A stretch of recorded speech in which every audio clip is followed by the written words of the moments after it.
Whiskey, or whisky, depending on where you're standing, is more than a drink. It's a story of monks and kings, smugglers and scientists, of cold northern rain turned to gold by fire and patience. Its history stretches back over 1,000 years, and every drop carries with it the echoes of rebellion, invention, and the slow mastery of craft. Today, we talk about the tale of how whiskey, once seen as a fiery water of life, became one of the world's most celebrated spirits.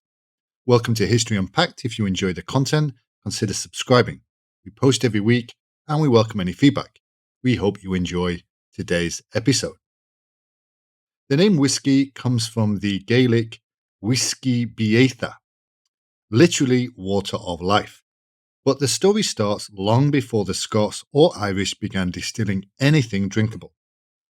Distillation itself likely began in ancient Mesopotamia or Egypt, where early alchemists tried to trap the essence of plants and metals. By the time of the Roman Empire, scholars like Pliny were experimenting with heating and condensing vapors, though not yet for alcohol. The technique traveled through the Arab world, refined by Islamic alchemists in the early Middle Ages, who gave us the word alcohol itself, from al-kul, meaning a purified essence.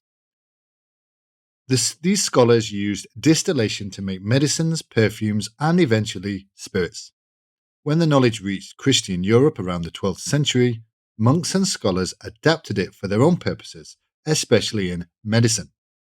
By the 13th century, monastic distillers in Ireland and Scotland were producing something fierce and fiery, a primitive spirit used as a tonic, not as a pleasure.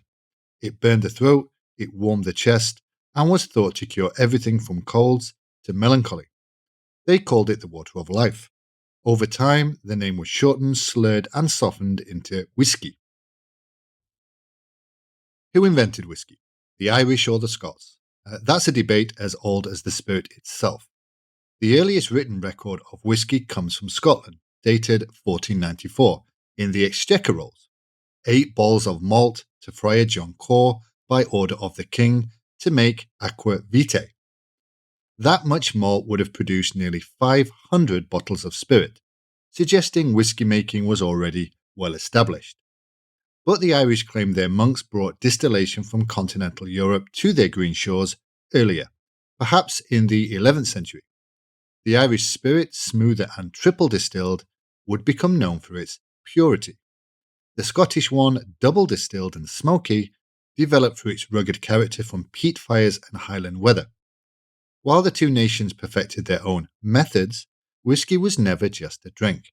It was part of the national identity. To the Irish, it was civilization against English oppression. To the Scots, it was pride, defiance, and heritage. Fast forward to the 17th and 18th centuries. Whiskey had become a fixture in Scottish and Irish life, but with popularity came taxation. In 1644, the Scottish Parliament imposed its first excise duty on whiskey. Predictably, the response was rebellion. In the Highlands, families built hidden stills in glens and caves, distilling under moonlight. The government sent excisemen to hunt them, but the locals were experts at deception. Streams were diverted to hide the sound of running water, barrels were buried in peat bogs, and entire villages would alert smugglers when taxmen approached. By the late 1700s, it's estimated that more than half the whiskey in Scotland was produced illegally. Smuggling became not just a crime, but a national pastime, a cat-and-mouse game between cunning distillers and weary taxmen. Meanwhile, in Ireland, legal distilleries flourished under somewhat lighter regulation. Dublin became a whiskey capital, home to giants like John Jameson and George Roe. Irish whiskey was exported across the British Empire, famed for its smoothness and consistency, while Scottish whiskey remained largely a rough, local product. For a time, Ireland dominated the whiskey world. Everything changed in the 19th century. The Industrial Revolution transformed whiskey from a cottage craft into a global industry. In 1823, the British government passed the Excise Act, which legalized distillation for a reasonable fee. Suddenly, legitimate distillers could compete fairly, and the age of large, efficient Scotch distilleries began. Then came a technological revolution. In the 1830s, Irishman Aeneas Coffey invented the continuous still. Unlike the traditional pot still, which had to be cleaned and refilled after each batch, coffees could still produce spirit continuously with remarkable efficiency. The result was a lighter, cleaner whisky, and that was ideal for blending. Scottish entrepreneurs quickly adopted the new technology. They began blending the lighter grain whisky from coffee stills with the heavier malt whiskies of the Highlands. The result was a balanced, approachable drink, smoother than traditional Scotch, but still rich with character. Brands like Johnnie Walker, Chivas, and Dewar's were born. Ironically, the Irish, proud of their pot still tradition, rejected coffee's invention, dismissing it as inferior. That decision would haunt them for the next century. Sometimes fortune favors the bold, and sometimes the unlucky. In the 1870s, a microscopic pest called phylloxera ravaged Europe's vineyards, destroying the grapes that produced wine, brandy, and cognac. For years, French spirits were unavailable. Whisky, especially Scotch, rushed in to fill the void. British merchants, already dominating world trade, shipped blended Scotch to every corner of the empire. From India to Canada, from Africa to Australia, whisky became the drink of the modern age. Its image shifted, no longer the crude burn of smugglers, firewater, but the sophisticated choice of gentlemen and officers. The irony was brutal. Irish whisky, once the global leader, began to lose ground. Scotland's embrace of blending and modernisation had given it an unbeatable edge. Across the Atlantic, whisky took on a new life.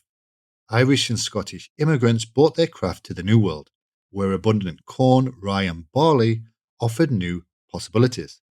In Pennsylvania and Kentucky, farmers distilled surplus grain into a fiery spirit, the ancestor of American whiskey. By the late 18th century, bourbon had emerged, named for Bourbon County in Kentucky. It used at least 51% corn, aged in new charred oak barrels, giving it a rich amber color and notes of vanilla and caramel. In Tennessee, another style evolved, smoother, filtered through charcoal, famously embodied by Jack Daniels.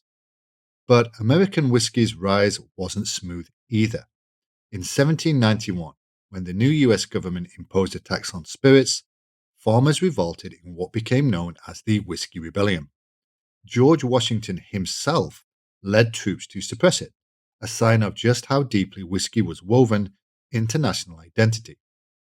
Over time, American whiskey carved out its own place. Less refined perhaps than Scotch, but deeply democratic, the drink of pioneers and presidents alike. Then came disaster. In 1920, the United States enacted prohibition, banning the sale and production of alcohol. Overnight, a major market for whiskey vanished. Legitimate distilleries shut down. Smugglers, bootleggers, and gangsters took their place. Scotch and Canadian whiskies were smuggled across borders, often in barrels labelled as medical supplies. While American whiskey survived underground, Irish whiskey was hit hardest. Already struggling from the independence wars, trade blockades, and outdated methods, Ireland's once mighty whiskey industry collapsed. By the mid 20th century, only a handful of Irish distilleries remained. Scotch, though battered, did endure, and when Prohibition ended in 1933, it returned stronger than ever, with established global brands ready to serve thirsty markets. After World War II, whiskey became an international symbol of sophistication. Advertisements showed sleek men in suits, women in silk dresses, clinking glasses by candlelight. Scotch on the rocks entered pop culture. By the 1950s and 60s, whiskey was big business. Japan, rebuilding after the war, took inspiration from Scotch. Pioneers who had studied distilling in Scotland founded Japanese distilleries such as Nikka and Suntory.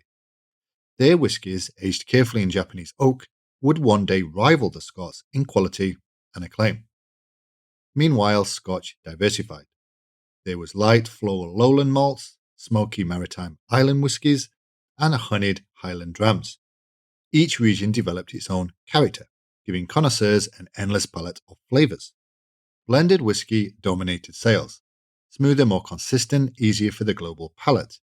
But by the 1980s and 1990s, a new movement emerged: single malts. Consumers wanted authenticity, heritage, and craftsmanship. Names like Glenfiddich and Macallan became icons. Today, whiskey is more international than ever. Once the pride of Gaelic monks, it's now produced everywhere from Taiwan to Tasmania. In the US, the craft distilling revolution has revived small batch bourbon and rye. Japan has now become a world leader. Even India, once a massive importer, now produces award-winning single malts like Amrut. The word whiskey itself varies by tradition. The Scots, Canadians, and Japanese use whiskey. The Irish and Americans prefer whiskey. Both trace their roots to the water of life. Whiskey has also become a collector's dream. Rare bottles sell for hundreds of thousands of dollars at auction. Some distilleries released ultra-aged editions, aged half a century or more, each sip a liquid time capsule. And yet the spirit's heart remains humble: the slow alchemy of grain, water, yeast, wood, and time. But what makes whiskey whiskey? It's not just alcohol, it's a transformation. The spirit that drips from the still is clear, raw, almost flavorless. It becomes whiskey only through years of rest in oak casks. Inside those barrels, something happens. The wood breathes, expanding and contracting with temperature changes. Whiskey seeps into its pores, drawing out vanillin, tannins, and caramelized sugars. Over time, the fiery rawness mellows, replaced by complexity: smoke, honey, fruit, or spice. Every cask is unique. The environment, the humidity, and even sea air shape the final taste. On Islay, peat smoke gives whiskies their signature medicinal tang. In the Highlands, cool air and mountain water lend purity and balance. In Kentucky, heat accelerates aging, yielding rich, sweet bourbon. The process can't be rushed. Time, the most expensive ingredient, is also the most crucial. That's why whiskey making remains as much an art as a science. Beyond chemistry and commerce, whiskey carries meaning. It's been a comfort to soldiers, a muse to poets, a symbol of hospitality and pride. Robert Burns wrote of good old Scotch drink. American bluesmen sang of rye whiskey easing the pain. In Ireland, a bottle often stood for a confession or farewell. And in countless films, from Lost in Translation to Skyfall, whiskey is shorthand for reflection, solitude, and defiance. So, where does whiskey go next? Climate change poses new challenges. Barley yields, water sources, and cask aging all depend on stable environments. Distillers are now experimenting with sustainable practices: recycling heat, planting barley varieties suited for warmer climates, and even aging whiskey in space. At the same time, the audience is changing. Younger drinkers, more diverse and global, are reimagining whiskey as a creative, inclusive drink. New cask finishes in rum, sherry, or wine barrels are redefining flavors. Non-alcoholic whiskey alternatives are emerging for mindful consumers.